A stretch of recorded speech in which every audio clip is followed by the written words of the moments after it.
I think what we'll do is get it started a few minutes early because we have 3 more presentations, and then we're going to have a wonderful pinning that I know we all can't wait for, especially our graduates. So without further ado, I'm going to let our next speaker introduce herself, and we'll have a great afternoon. So thanks for coming, everybody. Good afternoon. My name is Jamie Sperling. I am doing my professional capstone project on a trail of strength here in my native home. I would like to take a moment to thank Dr. Nichols and her help in mentoring me through this project. As nurses, the need to focus on student-centered learning has become more of a challenge as both nationally and in academics it has become more culturally diverse. The proportion of students with English as an additional language entering into nursing is expected to increase as we have more students enter into the programs. A wealth of literature suggests that nursing students with English as an additional language encounter unique barriers as well as perceived barriers in regards to communication. It is important to note that communication occurs on many levels. Communication at social levels noted to be routine dialogues that would occur within just a social environment, whereas in cognitive academic language proficiency is a more of a complex language that occurs more on a critical thinking level and that requires proficiency in language. Currently, some colleges and universities have screening tools that allow the college or university to assess the language proficiency level of students.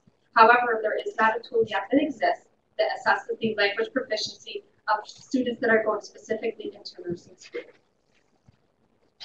Some of the current teaching screening tools that are utilized start with TESOL, which is teaching English to speakers of other language. This tool is used specifically in colleges and universities to evaluate the ability for the students to be successful in college in general, for general studies.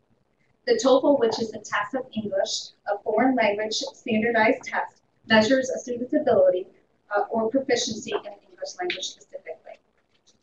IELTS is the screening tool that is used for international students, and it is similar to TOEFL.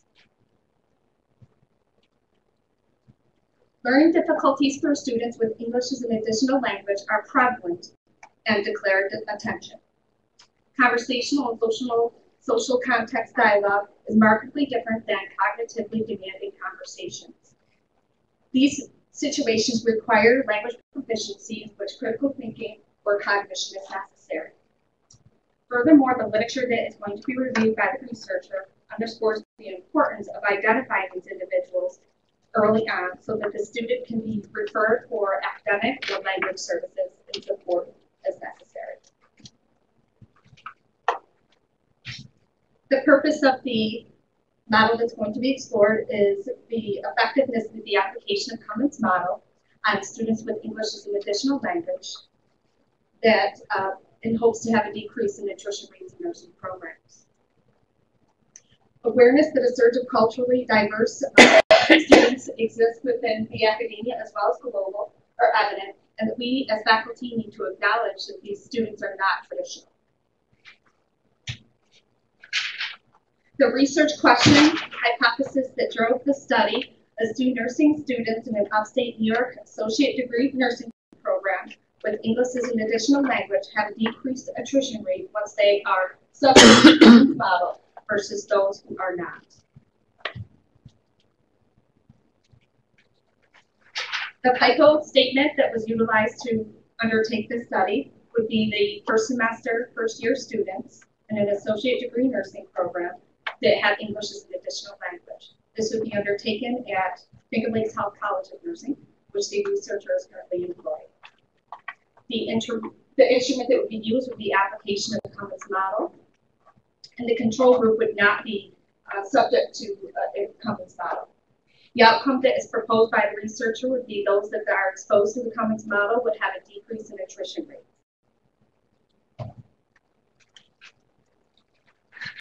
In the 1970s, James Cummin had began to study language proficiency, which over the years has evolved. He started with young children, and then he moved up into adult language proficiency. It provides a foundation for educators to have a basic understanding of how language proficiency or lack of language proficiency can lead or hinder success. Over the years, Cummon's passions for language acquisition has led him to propose a model, the model which the researcher is going to use. Cummon's research and personal accounts have directed him to propose this model, which again is based on language proficiency, and it has two components to it. The first is considered BICS, which is your basic interpersonal communication skills. This is more of a social kind of context in which communication occurs. Whereas in cognitive academic language proficiency, otherwise known as CALP, is a more complex level of language acquisition that requires cognition as well as critical thinking. The BICS takes about 2 years, according to Cummins, to develop proficiency, whereas in CALP is more time-consuming and can take anywhere from 3 to 7 years to develop proficiency. Cummins believes that developing the CALP or reaching the CALP level of language proficiency is repeated exposure to textbooks, any type of literature that the individual might read, as well as repeated exposure in a clinical or a classroom setting. This next slide illustrates Cummins' model of language acquisition. He describes it along 2 continua. The first continuum being cognitively undemanding and cognitively demanding. Cognitively undemanding are those that don't require a whole lot of cognition. It would be through facial gestures, hand movements, much like the researcher is doing at this point in time. The exposure to familiar topics, brushing teeth, walking out the door, saying hello to your peers, so on and so forth. Cognitively demanding would be the other side, in which there has to be some cognition, there has to be a sound understanding of the language that you're using and speaking, and that there's going to be more abstract concepts. And the other continuum would be the context embedded versus the context reduced. Context embedded would be also face-to-face gestures in which you can communicate along those terms. Concrete objects of reference, if the researcher were to point to this computer, you would know what that is. Context reduced would be a lack of any type of nonverbal communication or cues, and the abstracts are much more, the language is much more abstract. The literature utilized to support the use of Cummins' model, Cummins' framework, started off with Starr in 2009. She had conducted a study, a meta-synthesis, which was mixed in nature, both quantitative and qualitative, included 10 studies. The sample sizes ranged from 7 to 37. And basically what it was a study to look at the perceived barriers that had existed within students that had graduated from nursing school, and what type of barriers that they had encountered. Some of the themes, otherwise known as challenges, had emerged were language and communication issues, poor performance in academia with a lack of language proficiency, lack of resources and faculty support, and lack of cultural competence and awareness amongst the faculty and staff. To further support this, in 1999, Abraham Yago et al.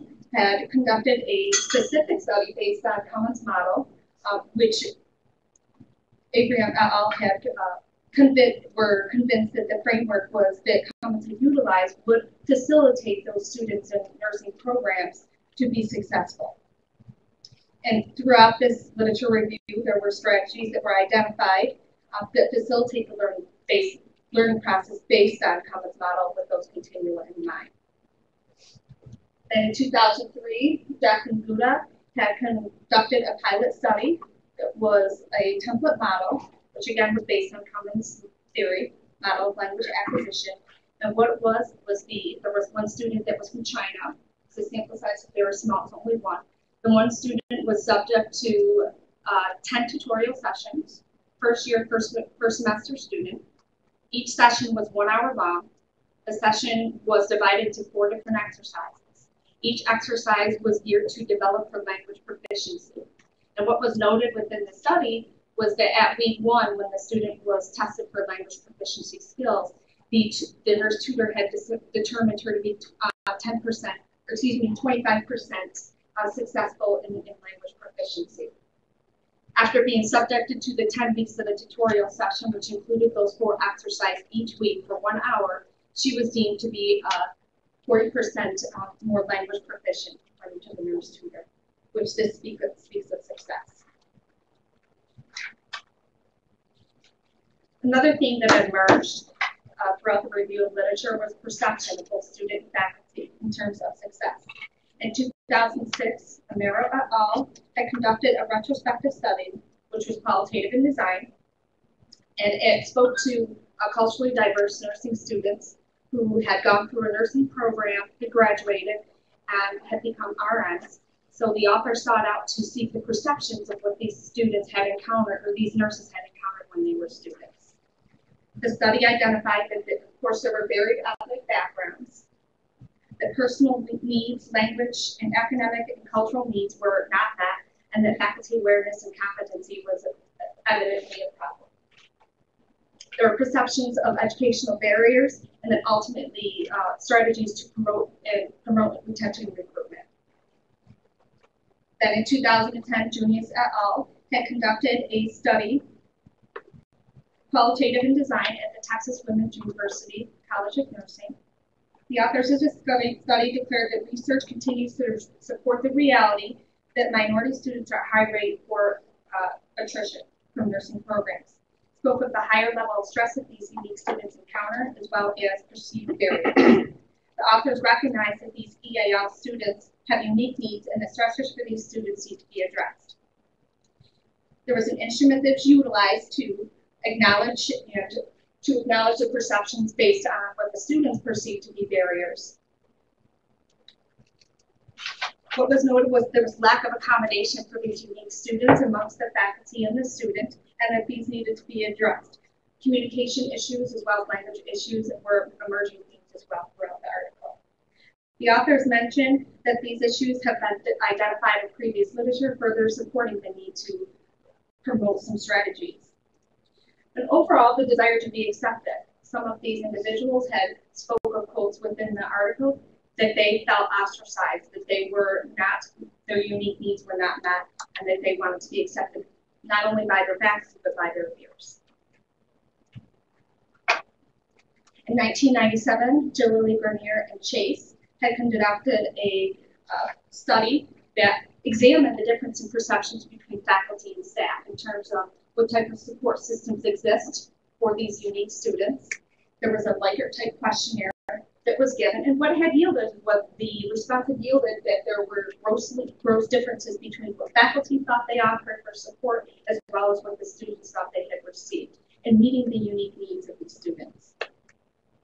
It also yielded that the use of a combination of audio, visual, and written and simulations were imperative to the learning process for these students, further underscoring the need of using the template model. In 2010, Bernards et al. Had also did a little research and had defined some needs that, some things that had come up when they were reviewing the literature on the barriers for English as an additional language for these students. And what had been discovered was that these students, that there were perils, pitfalls, and pearls. Perils were situations which complicated teaching to these diverse students. There could be cultural needs. For example, if an individual from Middle Eastern background needed to have 5 minutes to pray in a clinical setting before they actually went out and were able to take care of their patients, not all faculty was on board in being able to appreciate the need, that cultural need. So the faculty need to be aware of that as well. Pitfalls were, how did we analyze those barriers? How did the faculty analyze that barriers as well as the researchers? Any issues or concerns that had been encountered? And the pearls were selected strategies used to facilitate the learning process of these unique students. The need for faculty to be culturally congruent and, culturally competent, and to have congruent, culturally congruent education was a significant need that was discovered during this study, and that the needs of the students was of high priority. What also had been discussed in this article was that phraseology was a consideration or concern for many of these students, whereas the language that is used in American language is not always very literal. There's some slang that is used. Within a clinical setting, it was determined to be a setback for some individuals because what they heard may have been there, they didn't know if it meant there as in possession or over there. So those were some of the concerns that were had been mentioned in the article. Some of the tools and strategies that were discovered during the review of literature started off with San Miguel et al. What had happened is they had carried out a clinically speaking program. And what this was, it was a program set up for students that were in the clinical setting. First semester, they were paired up with some staff nurses to see how that they would do in the clinical setting, to see if they were able to make that transition from basic intercommunication skills to more of a cognitively demanding situation, which requires critical thinking.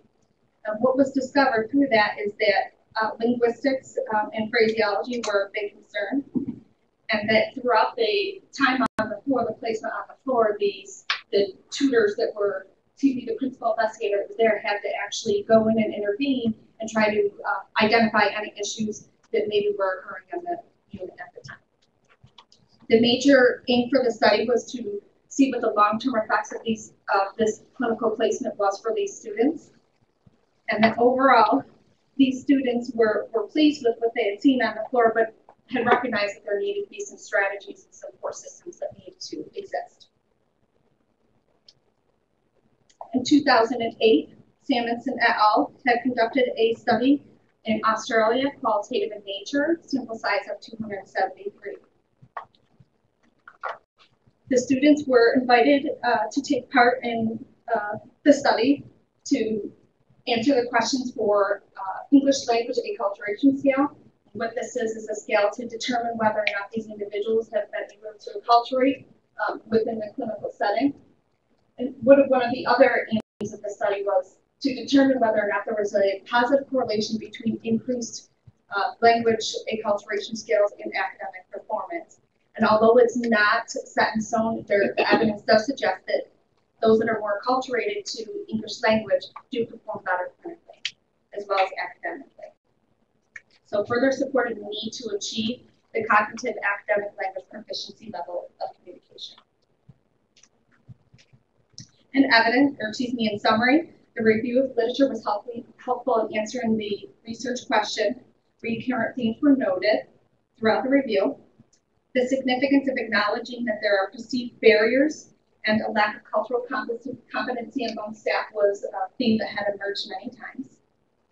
And that for starters, a lack of tools, having a tool to assess these individuals before they're in the nursing program does not exist.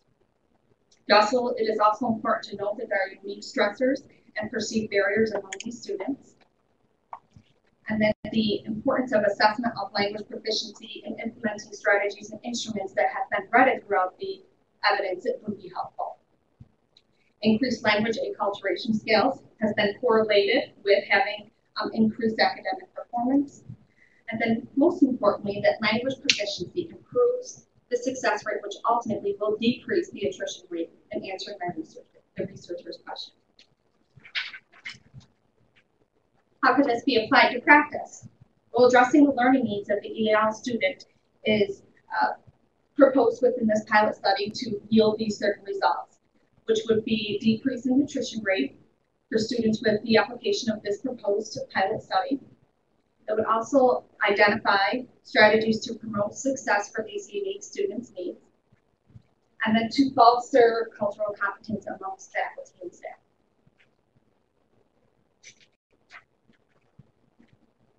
The methods to use for the researchers' proposed pilot study would be quantitative in nature, quasi-experimental, and it would be pilot. The use of Cummins model with the language acquisition, and the assistance or reference with Buddhist template. The principal investigator would be the student nurse, or excuse me, the student nurse tutor. And that surveys, pre-session, formative, and a satisfaction survey, which would be summative, would also give insight to students' perceived barriers. The research action plan would include a sample size setting of 3 to 7 students or anticipated subjects through Finger Lakes Health College of Nursing. 2 criteria would need to be met. They'd have to be English as an additional language student. They have to be in their first year, first semester. They would be recruited via postal mail. through the student service coordinator, who would then have demographics, which would give the researcher some insight of who has the additional or English as an additional language. Benefits and risks would be explained to the subjects and informed consent. It would be considered 13-week tutorial sessions, 1 hour each, consisting of 4 exercises within each hour. The hopes would be to progress the level of difficulty with ultimate language mastery and proficiency. Each exercise and session would include practice writing, reading, and speaking, and that there would be given assigned homework. So at the end of that session, within the researcher was to look into what was occurring in the didactic portion of the program. So if they're working on hygiene, then the videotape, audio tape that would be given for the individual, the student to take home to listen to would be based on hygiene, if that were the upcoming portion of the didactic work that the student would be aiming for, which would also prepare them for the next week's tutorial sessions, which would include some phraseology and some hygiene. It would be noted that the first semester would be intense, as this is where the actual tutorial session would take place. The investigator would track and tabulate attrition rates throughout the program, the tutorial session as well as the program. Once the tutorial session was completed, the attrition rate would still have to be tabulated and trended throughout the rest of the remainder of the program. Again, this would be trended and correlated with the student service coordinator. I think the example that's up on the screen would be based on the instrument that was developed based on Cummins' model in reference to Keuka's template. So the first exercise would be the student will read his or her original narrative notes in English as provided, with emphasis placed on the topic of discussion. Again, if it was hygiene, that would be the focus topic. Verbal language skills would be assessed by the nurse tutor. The second exercise would be that the note would then be reviewed for phraseology. Is the student using the correct word that the student is meaning to use within that body of narrative note? The nurse tutor would then give feedback based on that. And then the third exercise would be that the student would read the note aloud, and the nurse tutor would then look at the pronunciation as well as the comprehension. Did the student comprehend what she or he was writing and reading? The last exercise would be listening skills via audio tape. So it would be much like a nurse's report. The student would then have to decipher what is pertinent information to write down in that nursing note, and be able to decipher or filter out what is not imperative for that student to take. The student is then to draft the final note and provide it to the nurse tutor, who would then keep that for evidence. The student, again, would then be sent away that week with an audio tape to prepare for the next coming session. The data would be collected by the principal investigator, who would tabulate, again, the weekly attrition rates, and the hopes would be that those attrition rates would be very, very low. The researcher would also keep all of the data for the sessions in the tutorial session data, which would include the pre-screening session, the actual summative and the formative evaluations. And all the data would be put into a secure database so that only the researcher and the coordinator would be privy to that information. Once the participants had gone through the program successfully, then all the data would be tracked and trended for attrition rates, because again, the attrition rates don't need to just be trended for the entire program, they need to be trended for the actual pilot study as well. This would also give some insight in terms of the NCLEX examination and what type of success rates might we see based on those that were exposed to the Cummins model. Future implications would be that essentially the researcher proposes that the use of Cummins model and Keuka's template will lead to a decrease in attrition rates in nursing programs, efficacy for trending success rates of the NCLEX, and for forging towards test of English as a foreign language standardized test specific to nursing. Currently, there's only one that's for general academia or general studies. This could be an idea that could be forged towards more specific to nursing language. And the heightened or increased awareness of a multicultural diverse body of nursing students is not yet evident to every program, perhaps, but we're going to see, nursing schools are going to see more culturally diverse students come in to the program that are more non-traditional, and we need to be equipped so that we can serve these individuals the best. These are my references that follow to help the researcher guide the research. Let's just do that.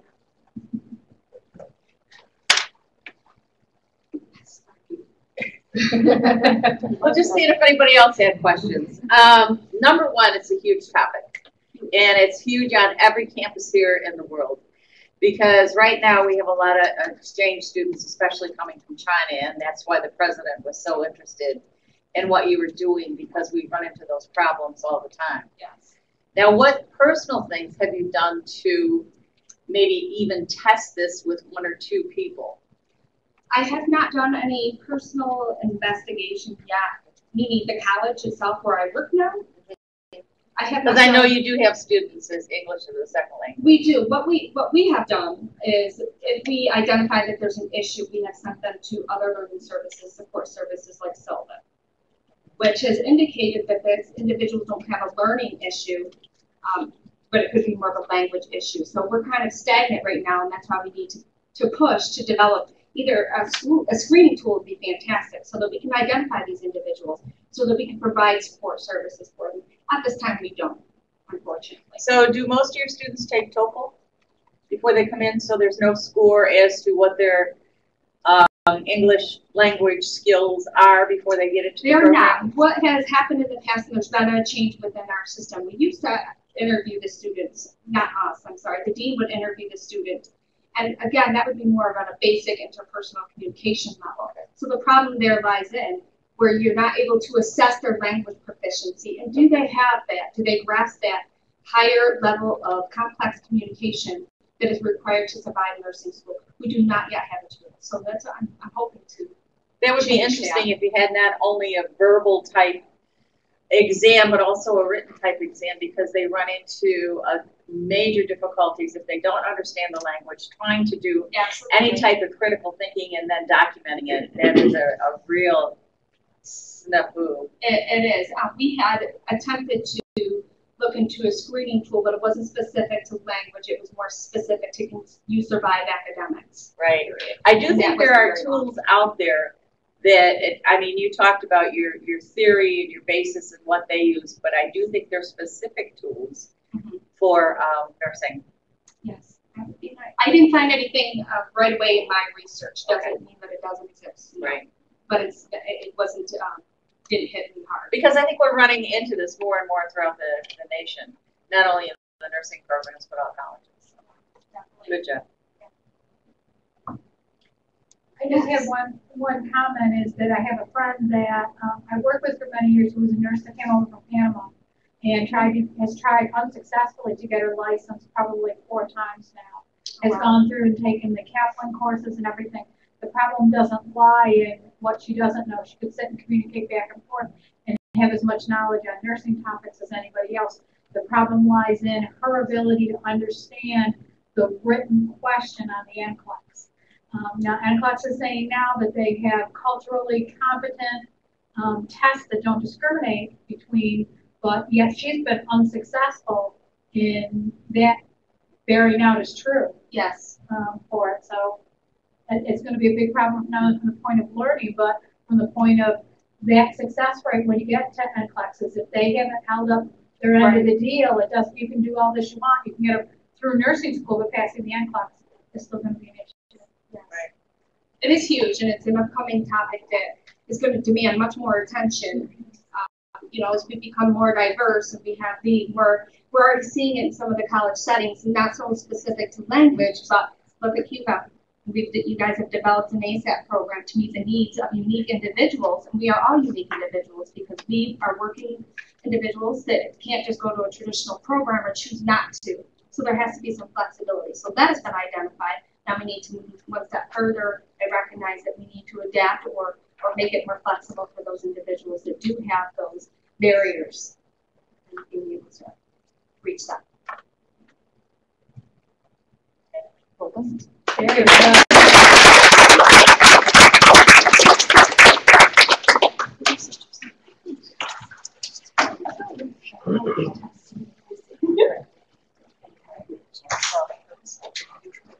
know you're doing.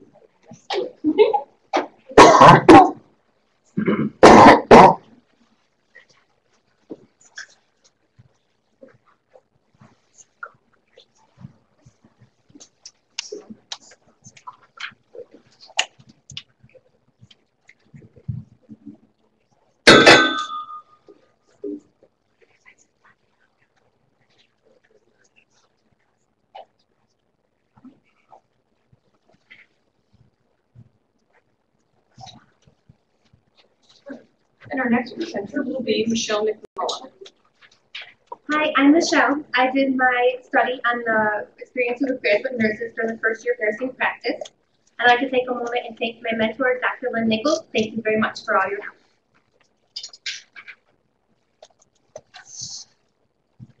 It has been identified that new graduate nurses experience a variety of feelings and emotions during their first year of nursing practice.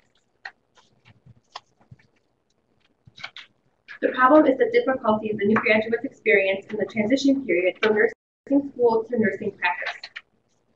Graduate nurses experience a variety of challenging emotions their first year of practice, including personal and professional changes in their first year of employment.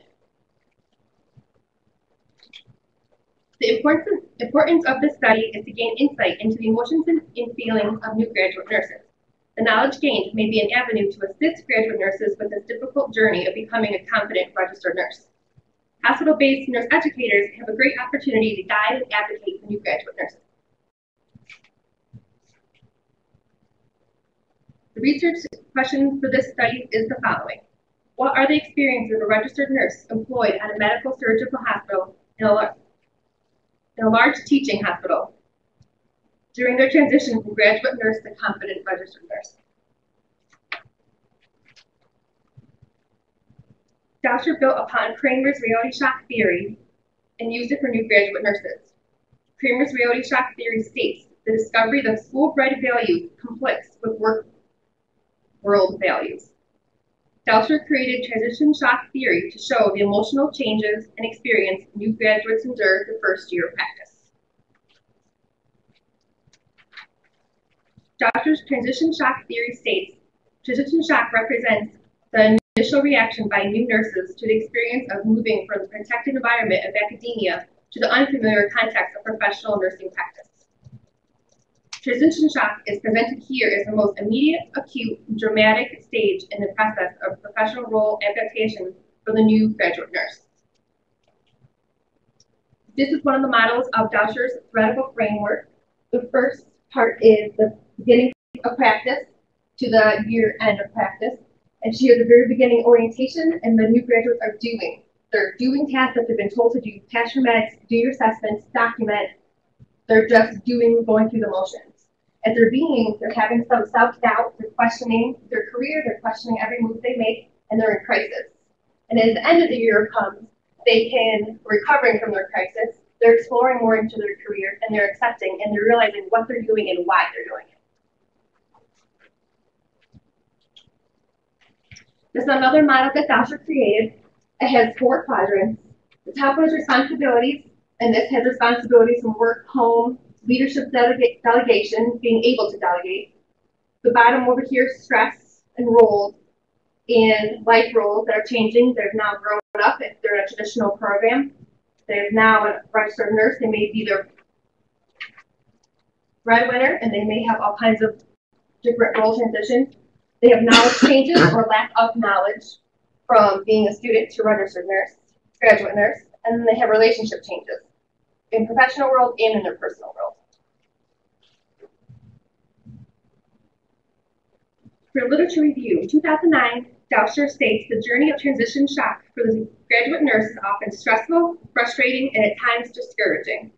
The purpose of the study was to gain the thoughts and experiences of new graduate nurses. The tools she used was questionnaires and focus groups. Both tools were conducted to graduate nurses at the start of employment, then again at 3 months, 6 months, 12 months, and 18 months. Many emotions and thoughts were expressed, collected, and analyzed. New graduate nurses that participated in the study were frequently stated stress was a constant emotion at different stages of practice. New graduate nurses additionally expressed multiple life changes at the time of graduation, passing their NCLEX, starting a new job, in addition to the stress of professional changes in the workplace. 2003, Delaney studied the experience of new graduate nurses during the first year of practice. This researcher studied 10 new graduate nurses. The tools she used was face-to-face interviews with each graduate nurse that was audio recorded, transcribed, and analyzed.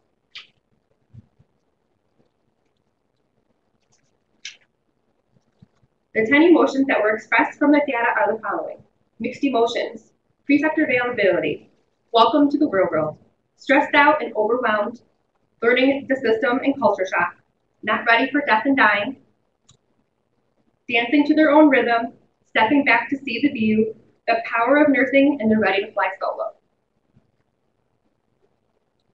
In 2009, Olson conducted a study on Generation Y graduate nurses about their feelings and experiences during their first year of practice.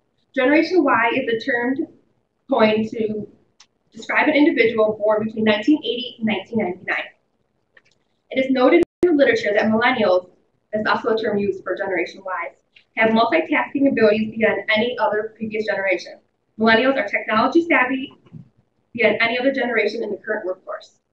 Technology is an essential for Generations Y in daily life and tasks at work. The researcher had a sample size of 12 Generation Y graduate nurses, and the tool that was used was private face-to-face interviews held at 3 months, 6 months, and then 1 year.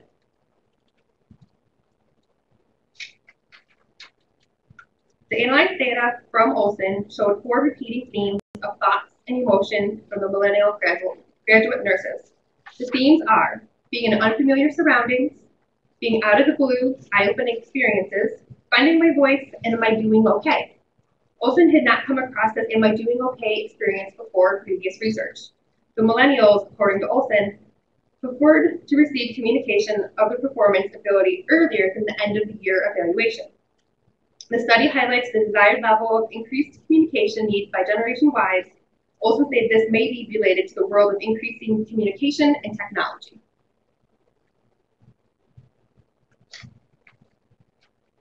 In 2009, Bias and Sherman created the research study to gain insight into the experience of new graduate nurses when it comes to horizontal violence. The sample size used in this research study was 81 graduate nurses. Focus groups were used to gather data from the graduate nurses who met 2 Fridays every month for 12 months.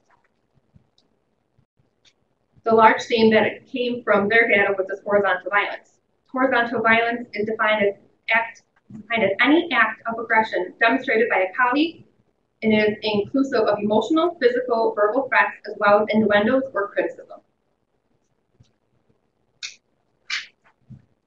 The graduate nurses explained in their focus groups the leaders of the organization had a 0 tolerance level for horizontal violence, but graduate nurses experienced horizontal violence at all levels.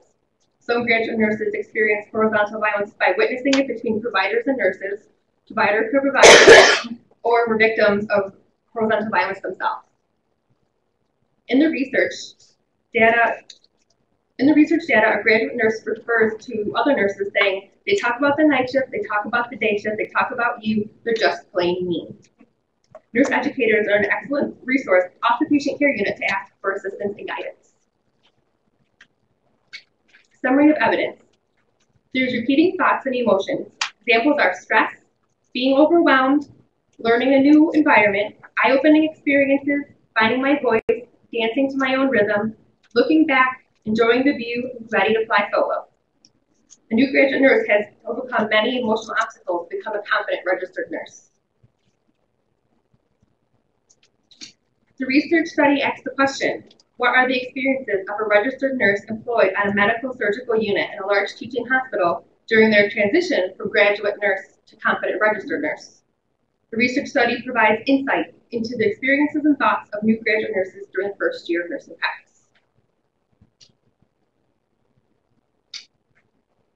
Studying this issue will indirectly improve care delivered to patients. Educators will be aware of the multiple emotions and feelings of new graduate nurses are experiencing. Nurse educators may be utilized to advocate for graduate nurses throughout their first year of practice. The additional research completed on this topic can benefit graduate nurses during their first year of nursing practice to prepare them to be competent registered nurses. The research action plan. The qualitative and a pilot. A sample size used to be graduate nurses, a sample size of 10 starting in the month of July. Focus groups will be used. The data collection will be used by the researcher, which does not have a connection to the hospital. The researcher plans to meet with the graduate nurses every month. The first Thursday of every month will be the time for the focus group sessions. Focus group sessions will be approximately 60 minutes in length, and they will be conducted over 13 consecutive months. After each focus group session, a $2.50 coffee card will be given to the participants as incentive for participation in the study. At each focus group session, 2 open-ended questions will be asked to the focus group. An example may be, did anything memorable happen on your unit this week? As openly to the group, as many participants can answer as possible. Another example of a question may be, can you tell the group the highlight of your week, but followed up with what is the low point of your week? Students will be encouraged to journal and write down any thoughts in between that month-to-month sessions they remember to talk about it, bring it up at the next focus group session. Data analysis. This transcribed data will be analyzed, looking for repeating thoughts, emotions, and experiences of new graduate nurses. References used for this research study.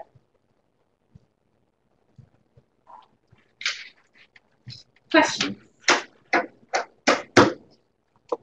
Okay. All right. You got me coming here.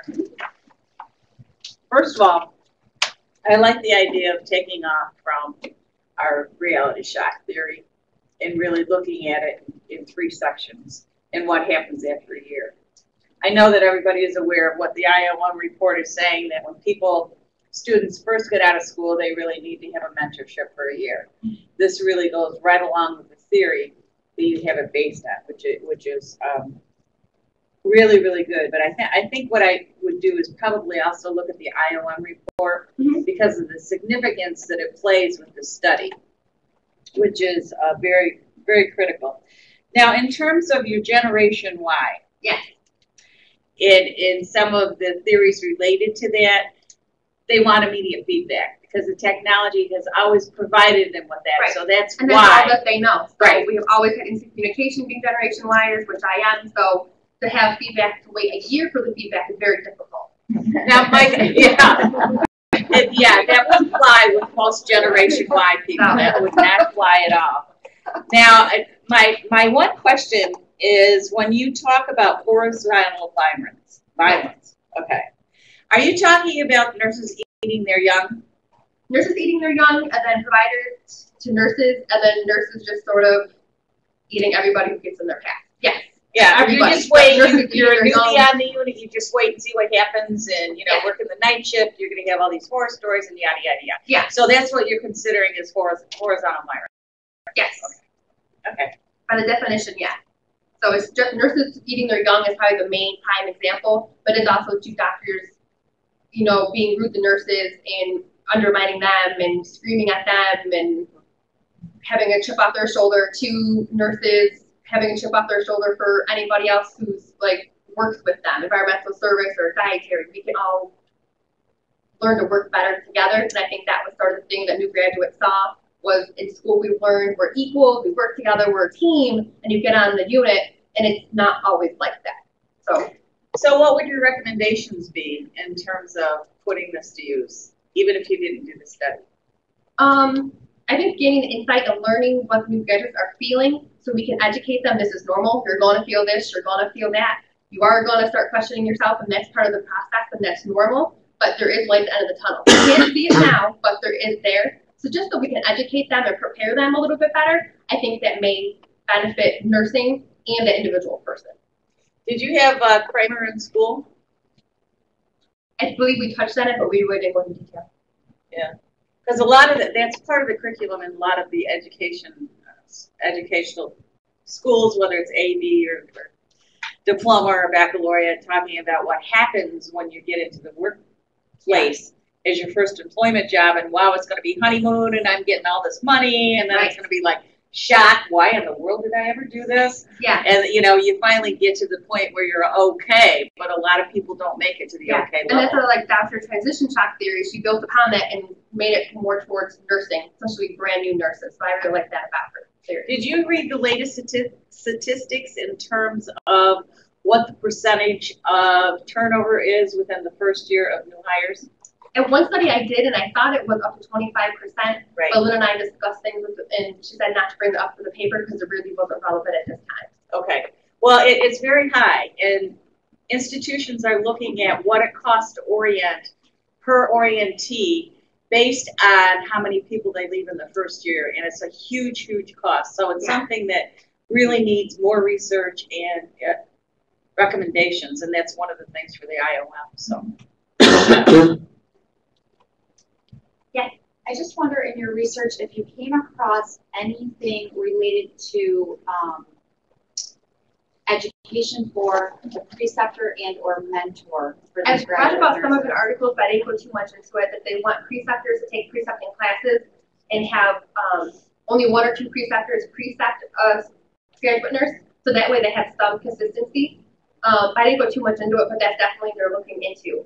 They want to have like a preceptor class they have to go to for 3 to 6 months to learn how to precept and what to say and how to emotionally take care of new graduate nurses. Exactly. We have a structured graduate nurse program, and that's something we've identified in the last couple of years that we really feel is missing, is that the preceptors and mentors actually need support as well. Right. In order to be able to provide the support necessary for the new grad, Yeah. they need more support and education. Definitely.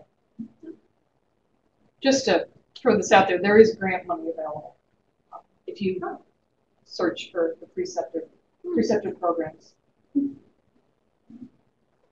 Okay, thank you very much.